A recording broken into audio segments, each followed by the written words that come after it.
What's up, my friends? It's Matt. This is the 10-Minute Bible Hour, and I am unashamed, though I probably should be ashamed.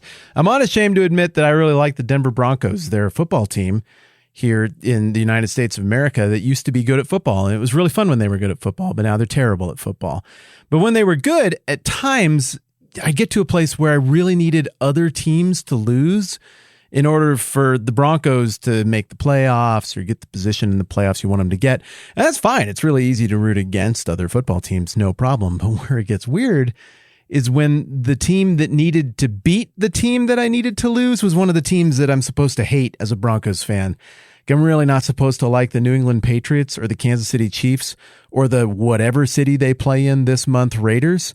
And at times I've had to root for these despised franchises that are age-old historical rivals of my team. And it's just weird to make common cause with the Raiders, the Chiefs, or the Patriots. Now, all of this is, of course, irrelevant at this point because I stress once again, my team is irrelevant and terribly, terribly bad at football.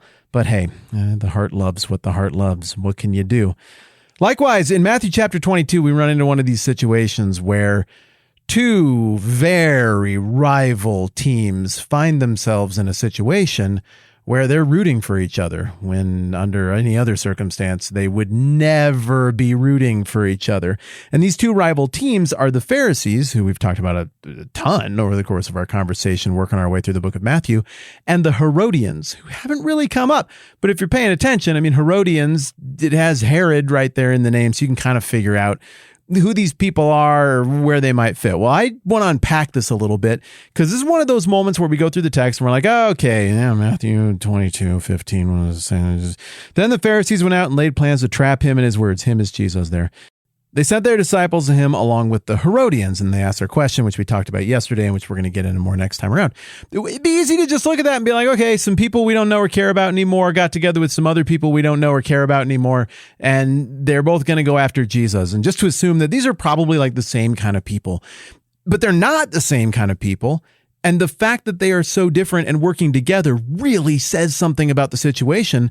And even more so, it would have immediately conjured ideas in the minds of the original audience members about, whoa, the Broncos and the Raiders are on the same team here. What the heck is going on? Whoa, the Pharisees and the Herodians are getting along? This is strange. That makes me take notice. And so we're just going to take a minute to try and figure out who these people were and where they fit. Well, the Pharisees we've talked about before. They're one of the two really big political religious sects at the time of Jesus in the first century AD. You got the Sadducees and you got the Pharisees. The Pharisees theoretically believe that some Messiah character is going to come from the line of David and fulfill all of the outstanding promises of God to his people to redeem that are there in the Old Testament and the law and the prophets and all of that business. And their job in the meantime is kind of to be these conservative caretakers of things until the Messiah comes. They make sure everyone is obeying the law and keep a close eye on stuff. They make sure behavior is where it needs to be. They're like the steward of Gondor. They just sit on the throne that is ultimately going to be occupied by somebody else, but they're just like keeping it warm and eating super gross, squishy tomatoes decadently while they wait around for that to happen. So these people are still expecting that the religious promises of God that we saw manifest in the first temple era way, way back in the time of Solomon and moving forward in the second temple era in the time of Ezra after the exile to Babylon and moving forward, they think that those promises are still coming to fruition, that the Messiah is going to be a thing, and their job is to point people in that direction and make sure that everybody's heads up when the whole Messiah thing goes down. Now, the Herodians, they're a completely different animal. The Herodians look like a significantly minority political, social, religious party and an interest group that existed at this time who wanted to see the Herod family firmly entrenched as the direct governors of specifically Judea, but also Galilee. And I understand why any of that matters. I guess I got to step back and frame it up just a little bit more. At the time of the New Testament in Matthew chapter 22 here, the Roman Empire is like, I don't know, a few decades old, not much.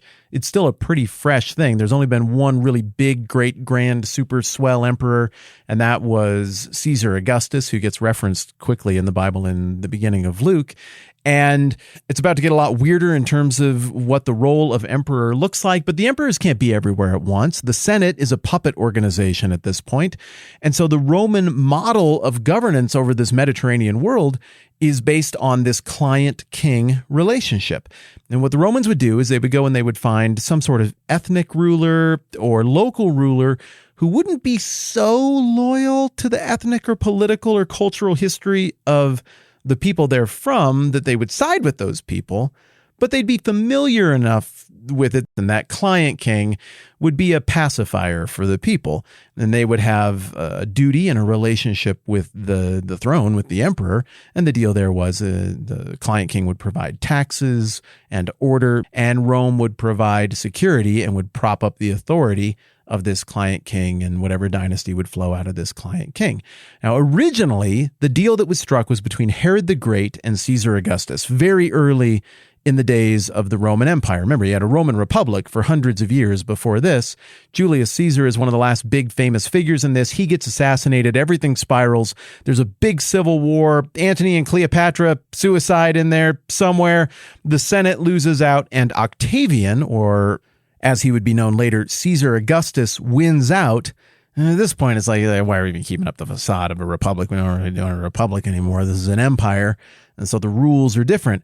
And early in the game, Herod the Great, he and his dad before him kind of read the writing on the wall and started to curry favor with the people they thought were going to win out in this whole mad scramble for power at the end of the Republic and the beginning of the Empire.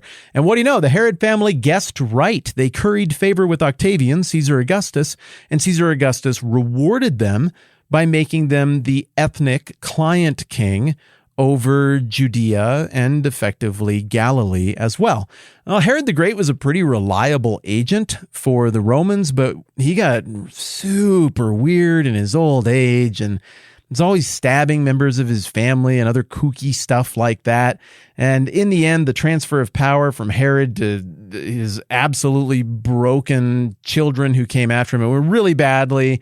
And Rome was like, all right, Judea just can't be a client king state. This is too volatile. That's never going to work. Sorry. What we're going to do here instead is direct Roman rule. And that's where you get characters like Pontius Pilate, a direct Roman ruler. Now, that isn't to say that the Herod family doesn't have some influence there, but it's not really a true client king state anymore after 4, 5, 6 AD, somewhere in there. After that, some of these lesser territories that aren't Judea, which really was a pretty prized possession. I mean, there's a lot of history, a lot of wealth, a lot of population there, a lot of merchant activity. This is a valuable province. But these other ones around it, they're not as big a deal. And so there's a pseudo-client king relationship between Herod Antipas in the northern region, another state, that being Galilee. There's a client-king relationship still there at the time of Matthew chapter 22 between Herod Antipas and at this point, it's the Roman Emperor Tiberius. And the Herod family's constantly trying to make the emperors happy. Like, look, we made a town. We called it Tiberius. We could even rename the Sea of Galilee the Sea of Tiberius. Who would that possibly offend? So they're trying really, really hard. But as you might remember, Herod Antipas and his family, they're a mess. They're murdering each other just like their dad did. And they're marrying their sister-in-law and everything. And John the Baptist criticized that. That's why he ended up without a head at the hands of Herod and his goofy, super sexy dancing party girl. And all of this ends up in a place where we get to Matthew chapter 22. And you've got, of course, the Pharisees who are like, all right, we're going to keep things together with as much Jewishness as we can. And somehow our religion is going to win out. There's a very conservative, restore Israel kind of mindset here. The Sadducees are a little bit more of a liberal, accommodating group. But apparently it looks like there was this minority group called the Herodians who are like, we want our client king state back, and we would like the Herods to occupy that role again that was stripped from us by the Home Office. We want that relationship back. So their agenda was not like, let's get rid of Rome. It was like, let's get the scraps from Rome's table a little bit more neatly arranged and make those scraps a little bit better, and that's what they wanted. So here's what's crazy, my friends. The fact that these two teams are coming together to get after Jesus is nuts. Think about what the Pharisees are doing here. The Pharisees think there is going to be a Messiah. They think the redemptive plan of God is all going somewhere. And if anything, the Pharisees are being very shrewd and very clever, biding their time with the occupying Romans to get things to where they think they need to be ultimately. The Herodians are entirely pragmatists. They're completely cooperating with the occupiers in every way and would like to strike bargains to make that occupation be a little more fun for them. They don't have any kind of interest in a Messiah. They don't think of a Messiah in those categories at all. And yet these two both feel sufficiently threatened by Jesus that they come out with a unified show of force and try to trap him with Caesar stuff. Now, you get why the Herodians would be like, well, should you pay taxes to Caesar? Because the Herodians totally like Rome. The answer to them would be, well, absolutely. How else can we have nice things? That's the price you pay for living in a civil society. Whereas the Pharisees probably deep down are more like, only if you absolutely have to. But the second we are able to get rid of Rome, we are going to get rid of Rome. And for the Pharisees to partner with the Herodians here is a dramatic rejection of the notion of Jesus as Messiah. Like, we're not even considering or debating or looking at that. Like, we're the ones who decide when the Messiah happens. We're the kingmakers on this one, and you ain't it. And we'll even side with people who completely reject all of our convictions to make you go away. Again, to you and me, I don't know, there's a couple names of a couple groups from a real long time ago, and I guess whatever, they showed up at the same party and they yelled about some things, had a fight or whatever. I don't know, I don't care. But imagine if, say, Rachel Maddow and Tucker Carlson got together to go and argue against someone. Can you imagine anything that would cause those two at this point in the conversation? If you're not familiar with who I'm talking about, don't worry about it. They're just very left and very right, very different people. But can you imagine anything that would get those two to be like, we have got to come together. This is a real problem. We see it the same way, and we're going to use all of our conniving and influence and cleverness to weasel this person into the dirt so that our things can be preserved. We have to make common cause, Rachel Maddow. You've never been more right nor more attractive to me than you are right now, Tucker Carlson. Let's do this thing. It just ain't happening. In the same way that if you're familiar with American cable news at all, like that scenario, that hypothetical just really popped for you, then you can understand how wild it would be and how much it would have really popped for the original audience that these two strange bedfellows were coming together to be rid of Jesus. All right, we're going to break down how that conversation went a little bit more next time around. I'm Matt. This is the 10-Minute Bible Hour podcast. Let's do this again soon.